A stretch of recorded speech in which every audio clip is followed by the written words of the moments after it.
Star Wars fans, we've just received some huge news that we need to talk about. In a soon-to-be-released book, we're learning that George Lucas had plans for the sequel trilogy not involving characters like Rey, Finn, and Kylo Ren, but a continuation from where we last saw our heroes in Episode 6 featuring our favorite Zabrak, Darth Maul. What? Yes. However, with the sequel trilogy done and the Skywalker saga closed, why does this matter?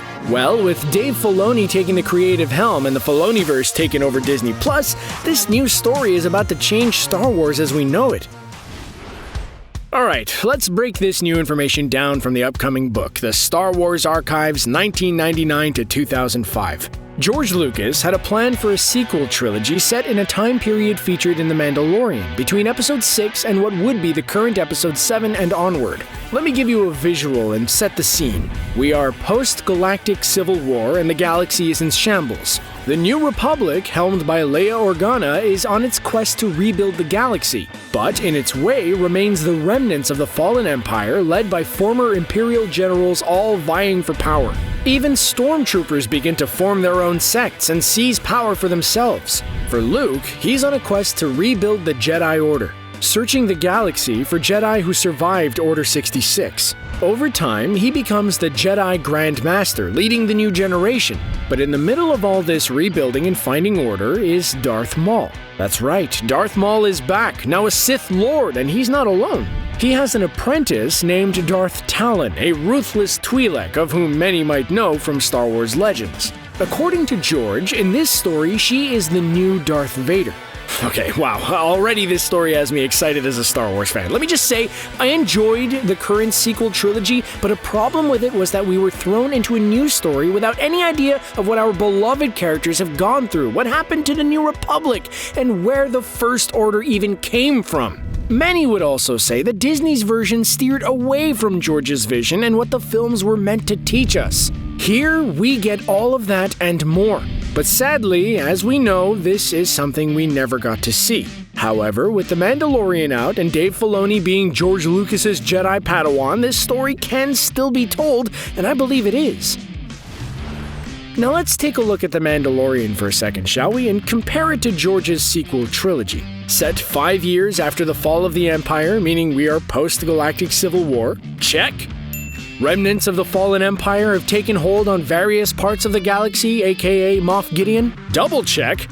Although it hasn't been shown just yet, Luke is somewhere in the galaxy rebuilding the Jedi Order, big check. Like some of Star Wars Legends, George's story has been adapted and is being told right now in Dave and Jon Favreau's The Mandalorian, and more is to come.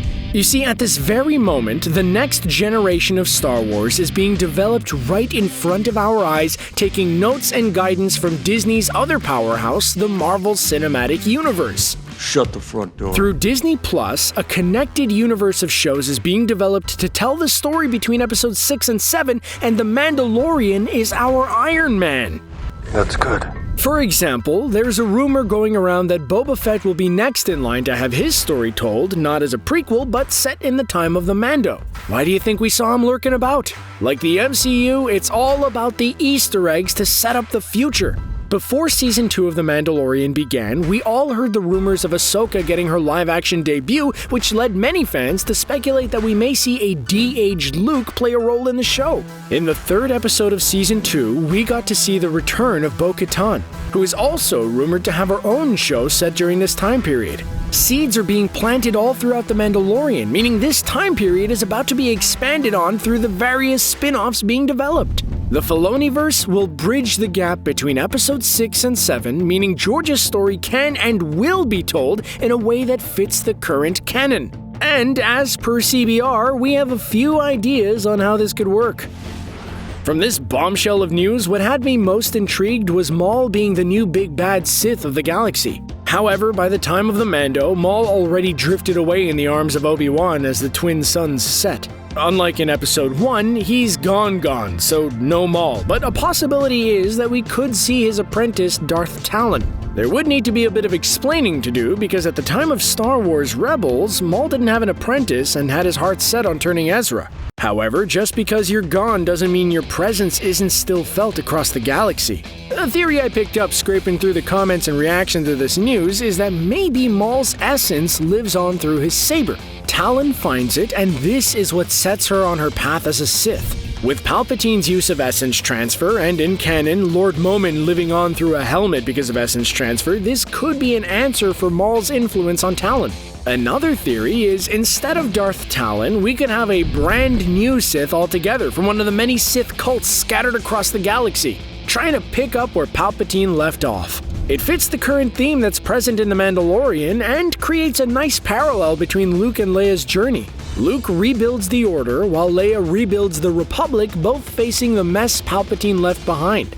Disney will also have the opportunity to show off more of Luke's character and his descent from the hero we knew him as in Episode 6.